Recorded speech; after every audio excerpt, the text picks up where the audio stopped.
And welcome to the Balearic Yacht Show. I'm Lucie Gardiner, and today we are joined in Palma with a panel of experts to talk about cruising the Balearic Islands. So without further ado, let's meet our experts. Okay, my name is Xisco. I'm the operations manager of Evolution Yachts for 11 years, and I'm really happy to be here to provide my expertise. Fantastic. Hi everyone, I'm Xisco Mulet, and I am a sailor. I'm working on a super yacht, 60-meter super yacht, as a chief officer for 5 years now. And well, I'm very excited to be invited here and participate in this virtual yacht show. My name is León von Ondarza. I'm a maritime lawyer. I have an office here in Palma. I am working as CEO of this office since '94. I specialize in recreational craft and in all the maritime law regarding the navigation here in the Balearics. And I am Alessia, and I'm the operational manager of SOS Yacht in Spain. I've been working here since 2015, so now it's quite a while, and I'm also really happy to take part to this panel.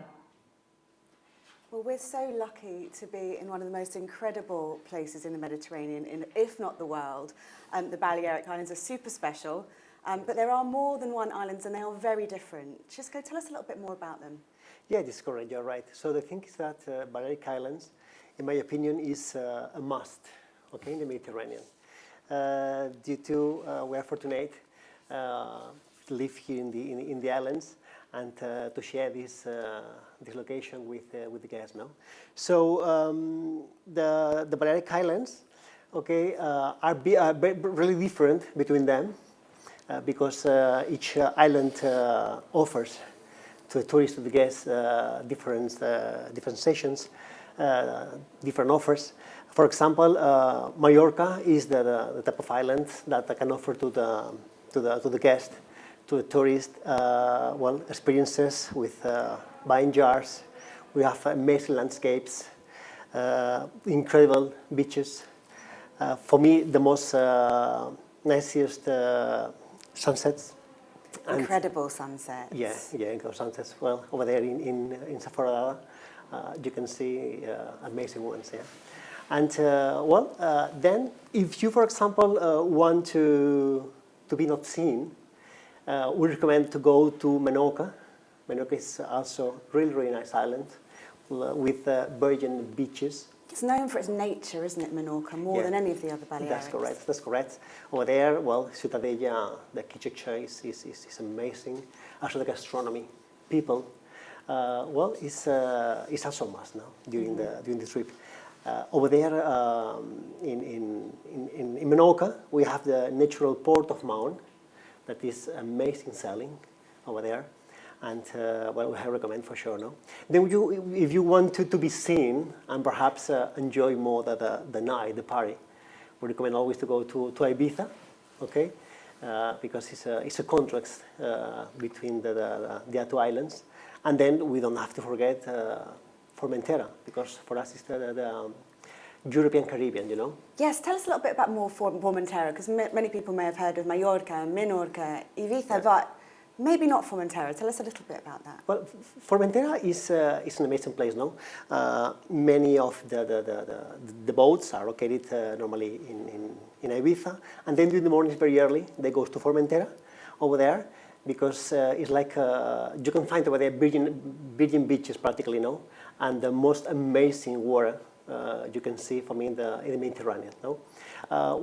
In Formentera, over there are really nice restaurants that we talk about it for sure, Muelle de Sal, etc. So it's also a must, an incredible place to be there, to spend all the day, to forget your problems, to enjoy. Sounds magical. It is. And it is magical. there is lots of nature reserves as well, right, natural reserves around the islands, which makes it really special, and it's definitely different from the mainland. Tell us a little bit more about those places, if you can. Yeah, for sure. Those places, they are really nice. The other experts will talk about the anchorage, Posidonia, and all that.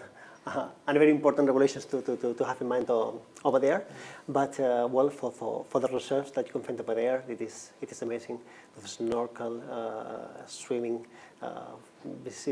For us, it's incredible to share with all of our clients, with all our tourists, these amazing places. No? And you must welcome so many crew, boats, guests. You're very much involved in organising what people do when they come to visit us. Who comes to the Balearic Islands? Who is our visitor here? Well, the thing is that, as I told previously, Balearics is just a must, no? All the boats practically need to visit Balearic Islands, okay, a part of France or Italy, Switzerland. But normally we have clients that they repeat every year because they say that Balearics is just magical for them. Now with the current situation we are living now with COVID, okay, we have some boats with already guests on board, okay, but European guests, but all the non-EU guests that they want to come, particularly they are calling us every 2 days, 3 days, asking if there's any change because they want to come. They love Mallorca. They love to stay at anchorage, for example, in the area of Saforalada or in one of these magical places because they want to come. They want to come and continue enjoying all the options that offer Balearics for them. No? And you talked about cuisine, and of course Spain in general, but especially this part of the world, is so famous for its food, and people come from all over the world to taste it. Where would be your place to visit if you were a foodie? Which island would you go to, or do you have to go and see them all? Well, the thing is that the 3 islands for foodies is amazing. In my opinion, more, for example, Mallorca and also Menorca, no? Because in Menorca you have the famous caldereta, the lobster, that is really famous, no? And we recommend to all our guests and also our crew that they need to taste them because it's amazing. And also it's very famous, the Mallorquin food, the typical one, okay, you know. So normally we are required, particularly by the 90% of our clients, to provide information about this type of food, no? Because they want to eat the typical ones, Tumbet or Sopa Mallorquin or something like this, no? The famous tapas, for sure, also. Yeah, they are very, very famous, as you know, and everybody wants to test them. And there's lots of places that chefs could buy in the food for a vessel, but also they're incredible places to eat on land. Amazing restaurants and a lot for the luxury client to do. Lots of places to visit. That's correct. In regard to restaurants, we are lucky because here in Balearics we have many Michelin restaurant stars. You know, that this is amazing because. Not even, well, for sure, Michelin restaurant star, but also many other restaurants without the Michelin star, they are so really amazing. For example, here in Palma, you can find so amazing restaurants, so good fusion cuisine, etc. And that this is really incredible, no? There's quite a cosmopolitan vibe about Palma in particular, which is different from the other islands. I mean, it is a city. Yeah, that's correct. And here you can find everything because you can find all type of restaurants, and the different offers you can find here is amazing. We have lists with so many restaurants, and when we have to recommend the good one, it's very difficult for us, no? Because I want to go to all of them and to offer all of them because they are really, really good. Yeah, you know? And it's a huge hub, of course. Yeah. Palma, Mallorca especially, for yachts who spend their summers here, but also their winters. That's correct. That's correct. And even in regard to restaurants, sometimes during the summer we face many problems. Okay, because they are completely booked. It's amazing, no? It's amazing to find sometimes a table. Completely not surprising because it is wonderful, and I think that's what we're all here to talk about today. But of course, we've got yachts who live here, stay here with us in the winter, but there's a huge chartering tradition in Mallorca and across the Balearics, and I think it's really important that we touch a little bit on the practicalities of coming to Mallorca and chartering a yacht, and I think Alessia is going to help us with that. Hi, Alessia. Yes, hi, hello. So you're an expert in maritime laws, and we can talk about chartering yacht and licensing because it's super important for our captains to know what they need to do when they come to visit us here on the Balearics. Yes, it really is. Of course, as Xisco was saying, the Balearics are a place to come and visit. And he has listed a lot of, let's say, places of pleasures and so on to visit, but there is a little of paperwork to do before they come here in order to get all the necessary documents in place and to avoid any kind of problems with the authorities. Of course, I'm talking of commercial yachts who come here to perform their charter activity. You may have heard the worst about Spain, about the Spanish authorities, about charter licenses, the time frame that we need. I won't tell you it's not true. Maybe it's not 100% true. Let's say it's not so bad as it is constantly described. It's true that it takes weeks to get a charter license, but the fact is that people don't know or don't imagine that the charter license is the last step of a procedure that all the commercial yachts have to do to get the license at the end. So it does not include the charter license, but people have to know that we have to apply for the VAT number for the owning company or the company managing the charter activity on its behalf. This means identifying the directors. This means getting NIE numbers. And when we have that, we can go ahead applying for the matriculation tax exemption, and then we can get to the charter license. Now, I want you, of course, explain in details all these passages, but this is just to let people know that the license is the last step of the procedure. It's true, it takes weeks to get everything in place, but the truth is also that once it's done, you have it done. You don't have to repeat it each year. So what you have to do from the second year on, it's the renewal of the license. Let's say that the first year, it's the year that really tests the patience of the client, and I would say also our patient and our ability to keep a balance, because of course, they are not willing to wait too much time because they want to come here the day after. So it's really not easy sometimes to manage all that, but we can do it without problems. So what advice would you give a captain who's wants to come here to the Balearics, bring his clients, bring the crew? What would be your advice to a captain? There is one advice I would never get tired to give to everyone: start in time. Though if you plan to charter in the Balearics and you're sure of it, or if you're not sure yet, get all the documents ready.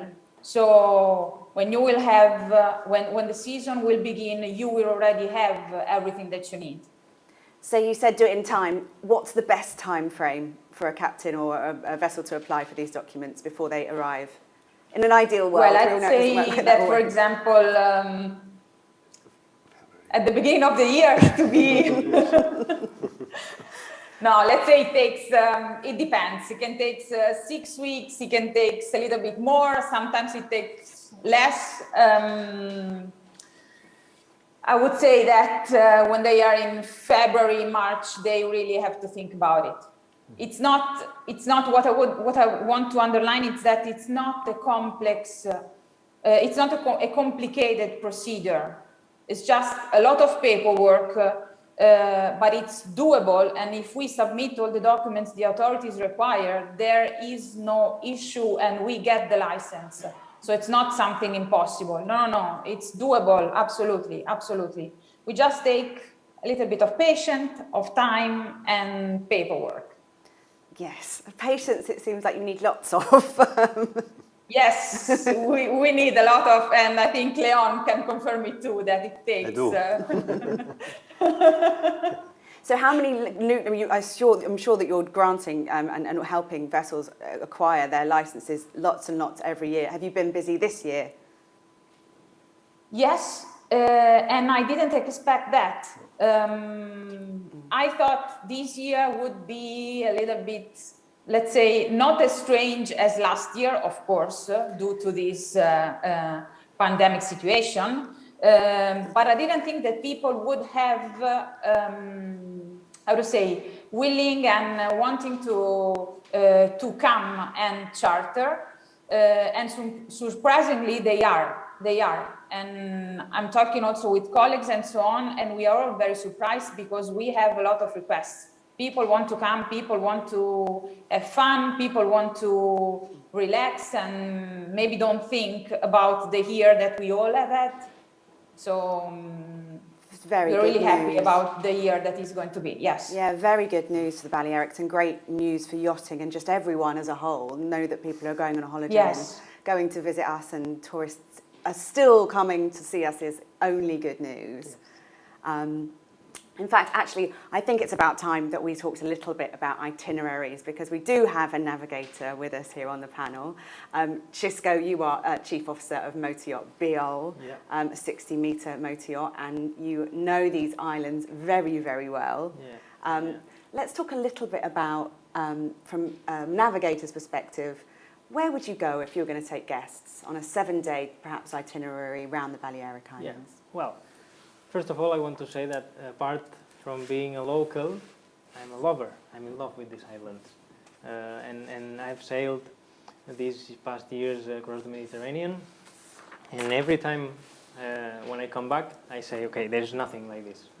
So it's, I'm sorry for the other countries, but this is the gem of the Mediterranean. There's no doubt. And so it has to be treated as such, as a paradise. So we have to follow all the regulations and be updated with them and comply. And about where I would go, I mean, I'm local, and I still don't know all the spots I would like to know. So that's brilliant. So even though you've lived here, this is your place of birth, this is your home, you still don't feel like you've explored all the places there is to go. So that's amazing. I would spend the whole year here, but if I have to sum it up into 14 days, I would first start in Palma, because we have the international airport, and then we can board the vessel there and spend the day in the city, and then go straight to Ibiza,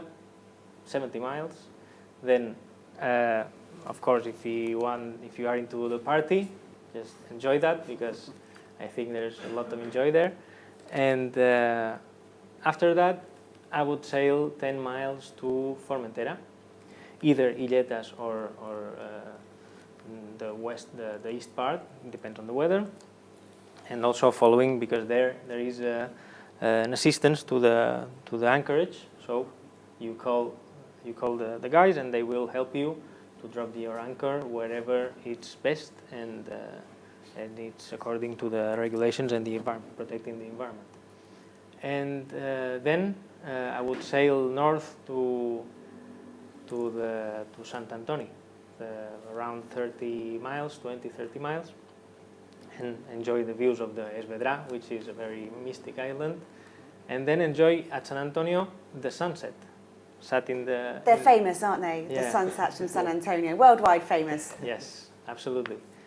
After that, I would go back to Mallorca, around 70 miles more, and visit Andratx and Sa Dragonera, which is absolutely special as well.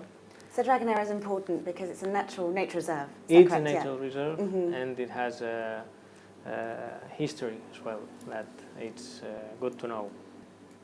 And then I would sail to Sa Foradada, around 20 more miles, enjoy their bath, and then maybe have dinner at Sóller, which is also worth seeing, absolutely. And you will see that the north coast of Mallorca, it's something absolutely incredible with this landscape, with all the mountains and all that stuff. And then I would finally go to Formentor, Cala Sant Vicenç, 20 more miles of sailing, and also you will see how the vegetation changes there. So it looks like that there is no Mallorca anymore, but it's amazing. And then when jumping to Menorca, about 35-40 more miles, crossing, I would go to Ciutadella, it's amazing to see as well. Even if you go in June, maybe you catch the folklore parties there and celebrations. I have to admit, even though I live here, I haven't been to Menorca, so I'm kind of embarrassed to admit it. So I love to know a little bit more about the Menorca sailing, because it's more off the beaten path, isn't it? Not everyone goes there. Lots of people come to these islands and go to Mallorca, go to Ibiza, but they miss often Menorca. They shouldn't, should they? It's an incredible place, I've heard. Yes, the vegetation changes as well, and the way of living as well is more calm, and it's another system, let's say. And you can enjoy all the cheese they have and they made. It's amazing. And then from Ciutadella, it depends on the weather, because the north coast of Menorca is known for its winds and tramontanas. If the weather allows, I would sail north to 20 miles, around 20 miles to Fornells, Cala Fornells. If not, I would go 30 miles from the south, on the south coast of Menorca, to Vinibeca. Those places are absolutely worth visiting. For example, the north coast of Menorca, it's like something from another world.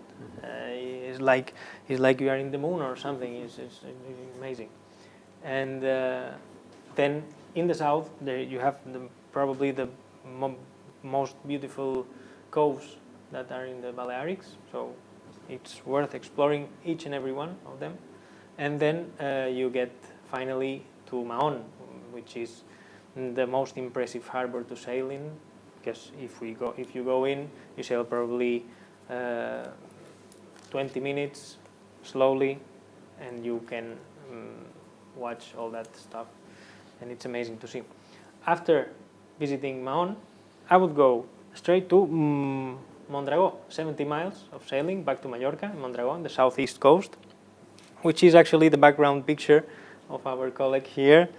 And it's Mondragó, it's amazing. And then next to it, it's Porto Petro, a small fishing village, which is also worth visiting with its good restaurants and all that stuff.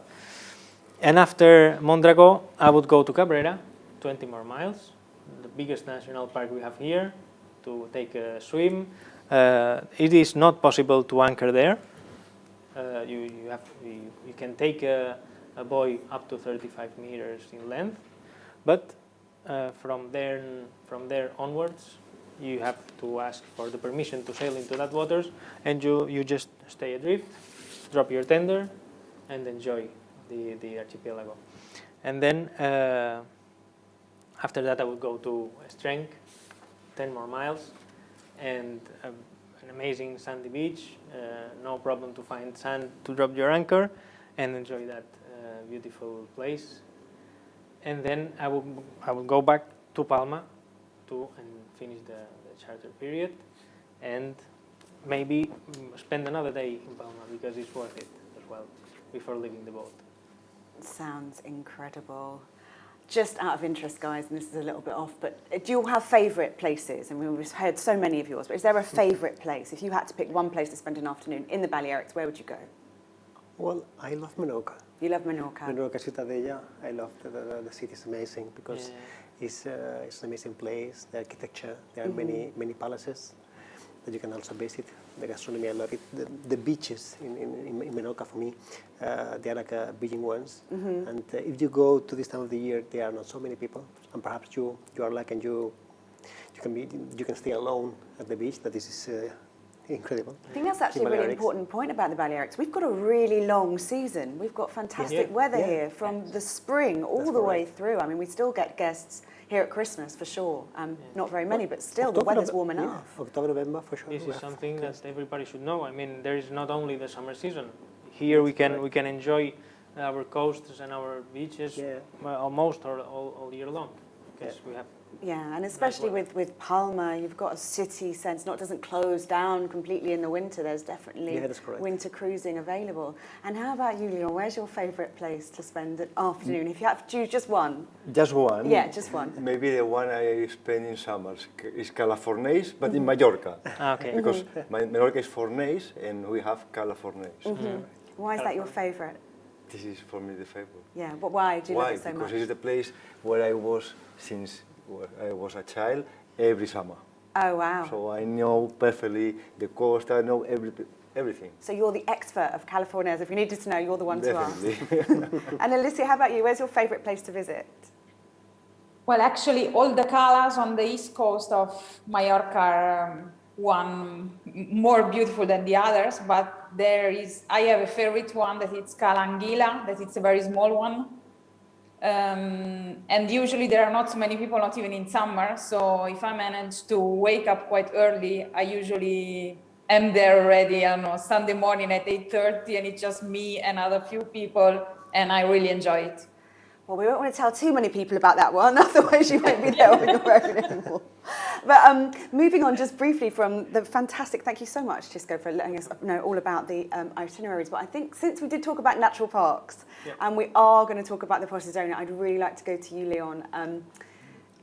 For those who don't know about the Posidonia, our underwater seagrass meadows are famous and have also caused some difficulties for sailors in the last couple of years. Would you like to tell us a little bit more about it? Of course. And just because of my part, the most serious part of this speech, let me tell you that just for your information, in 1 month I will be in Formentera, spending just the weekend. Okay, talking about anchoring, we know that it is forbidden anchor on the Posidonia, general, because it's not a local level, at international level. Our Maritime Navigation Act from 2014 says, talking about anchoring, that the right to navigate includes the freedom of anchoring for ships and recreational craft. That means not only under 24 meters, also over 24 meters. Important that there are recreational crafts.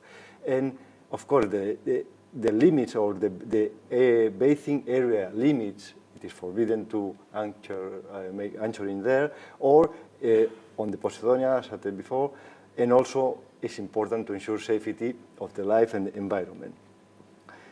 Having this law, it's important to know that on the 2018, Balearic government issued this law protecting the Posidonia.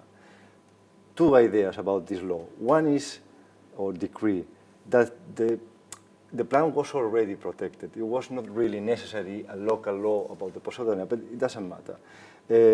And the second point is this law, or all the associations regarding or related to the navigation and the recreational craft were against this law, because the law talks only or nearly only about anchoring, as saying that the damage of the Posidonia is only caused by the boats, which is not true, of course, we know that. Therefore, the associations appeal this decree before the Superior Court in Balearics, and the 21st of April, this month ago, was the judgment, the resolution of this proceeding, and the court has accepted partially our appeal, which is important, of course. There are several points, and regarding the fact of anchoring and talking about infringement or damages, the law was talking about a general infringement, which is that they said anything against this decree has to be considered an infringement, which is not true. Or the court says this is not valid, because it's important for all the citizens know really clear what are you doing, if what you are doing is correct or not. Just an example, when the law, this decree says any infringement of this decree is against the law, means that, for instance, the Council of the Balearic government needs to make meetings every 6 months. If they don't do these meetings periodically, every 6 months, that would be also against the law, which is stupid because it's against them. So that's the reason that why the court here in Palma said this is not valid, so this is null and void. And the other thing that stays very clear, this resolution, is that this decree wants to protect the Posidonia, but at the end protects partially. Why? Because they are talking only, as I said, the anchoring of the boats. But they're saying nothing about dumping of dirty water or the water from the desalination plants, which are worse than the anchorage. And the third point which I wanted to talk here is, for instance, Foradada. You and to both Xiscos were talking about Foradada, which is a really nice place. Northwest coast. Yes. The point regarding this decree and the resolution of the court insists in this point is that is a local law. And when it's a local law, the Balearic government can only regulate what belongs to the Balearic. And what belongs to Balearic? The land and the inland waters, not more. Inland water means the water between the coast and the line base. And the baseline. If something falls out of the baseline, it's not Balearics. It's not longer Balearics. Or are not interior waters. And there are some spots around the Balearics that this decree is saying that it is forbidden to anchor, but there are places where there are no inland waters. And one of those is Foradada. This must be hugely confusing if you're a captain, and since that it's just changed the law, how would you suggest that people find out where they can anchor and where they cannot anchor their vessels? Alice, we are waiting, it is already a general map of the Balearics. Yes, it is in talking about the regulation. IDAIP.es, I think you can find. We can put them the direction to our viewers later on. It displays a map, a live map, and then you can scroll everywhere in the islands you want. Correct. Look for where the meadows are. That's great. I was actually speaking with a captain yesterday who asked me specifically to ask that question of you guys today, and said that there's perhaps an app as well that can be used. Yes, there is an app. Yeah. They have developed an app. But it is important also to know that a lot of places where the Balearic government is regulating the anchorage, they are saying, according to this decree, they say when there is a meadows of Posidonia, and then sand, and then again Posidonia, it is also forbidden anchor between the two places of Posidonia. And the resolution of the court is saying this is not forbidden, or this is not an infringement, because you need to damage the plant to consider infringement.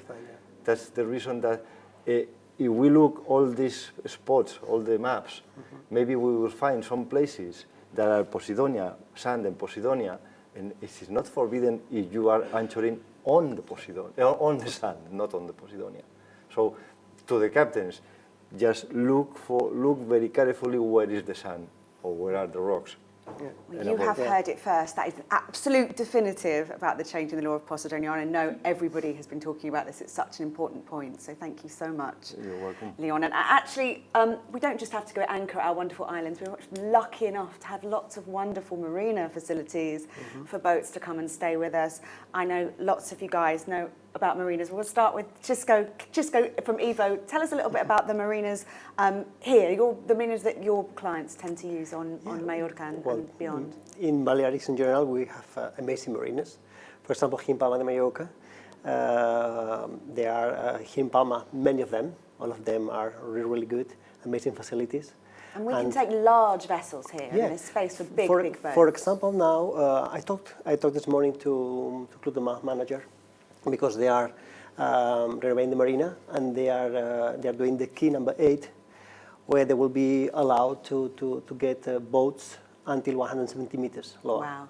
This is amazing, and we need it, because here in Mallorca we don't have so much boats available for this type of law, Yeah, there has been a lot of competition in marinas in general in the last few years. I mean, some fantastic facilities and infrastructure. Yeah, really good. So, but now in Mallorca we're seeing huge updates at the Club de Mar and beyond.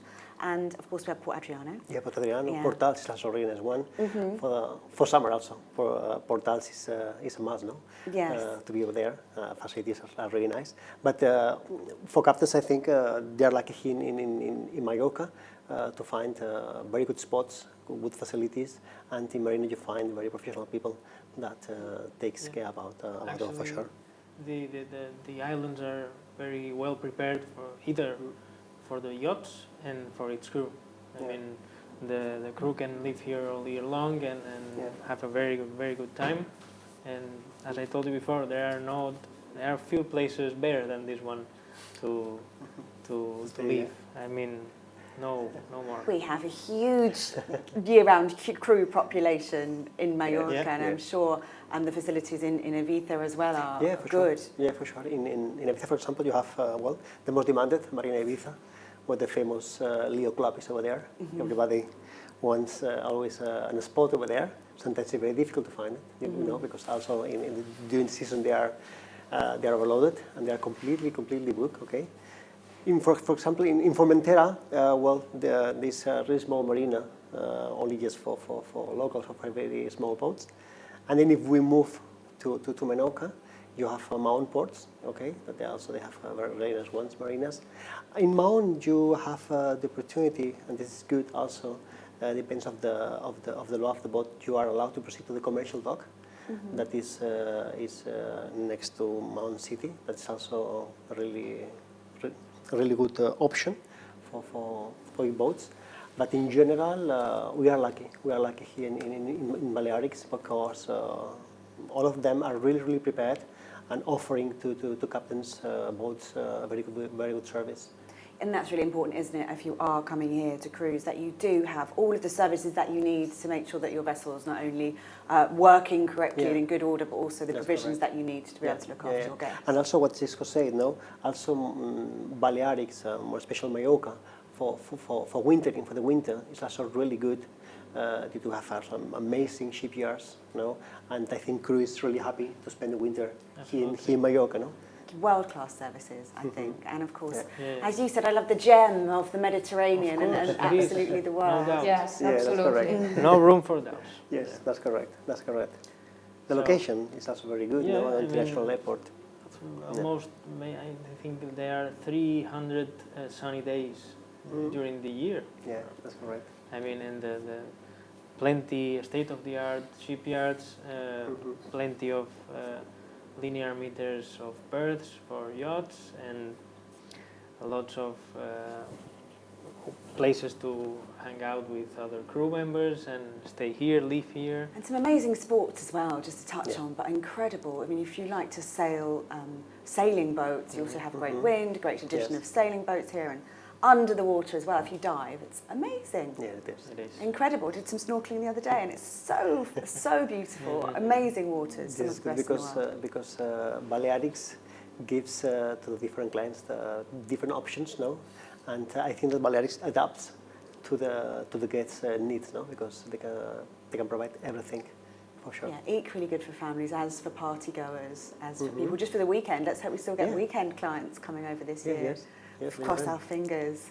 And of course, we can land guests at international airports, whereas two of them, the Menorca airport is a much smaller airport. But this is also one, Menorca and Ibiza, but also they receive also private jets, and they work also very good. Yeah. So you have everything in a small package.